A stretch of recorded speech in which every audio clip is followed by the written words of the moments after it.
Assalomu alaykum qadrdonlar. Bugun biz ishimizni yakunladik. Video boshida aytib o'taman. Kimga tez va sifatli kafil boshqa xizmat kerak bo'lsa, pastdagi raqamlarga telefon qila olasizlar. O'z ishiga 100% garantiya beradigan ustakalarimiz bor.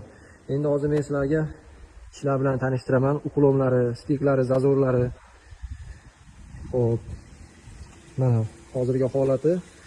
Endi suvni uqlomni ketishini qarayman. Ko'ryapsizlar akalar. Hammasi o'z o'rnida tushgan.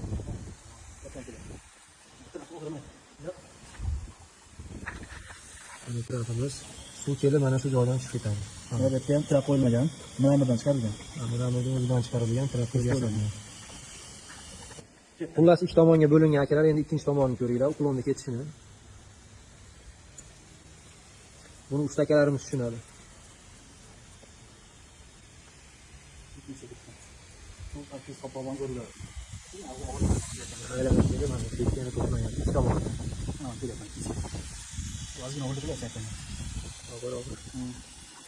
Xo'p, endi bu tomondagi uqlomlarni ko'rsatamiz.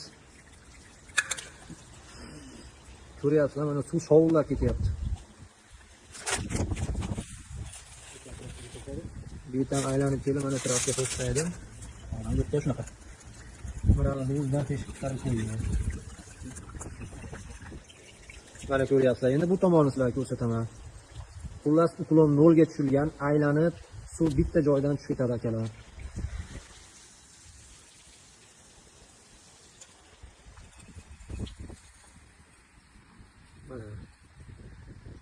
Hozir men sizlarga mana ikki tomondagi uqlom tushadigan joyni ko'rsatdim. Endi uzunlik tomonni ko'rsataman akalar. Ko'ryapsizlar? Uqlom o'rnida suv zo'r ketyapti.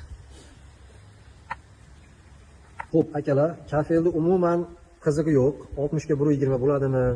60 ga 30 bo'ladimi? 20 ga 40 bo'ladimi? Mana ko'ryapsizlar, shunaqa chiroyli qilib kafellarni boshqa xizmat kerak bo'lsa, bemalol telefon qila olasizlar.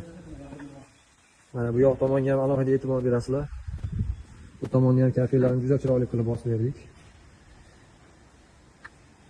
Mana bu esa uyimizning ko'rinishi.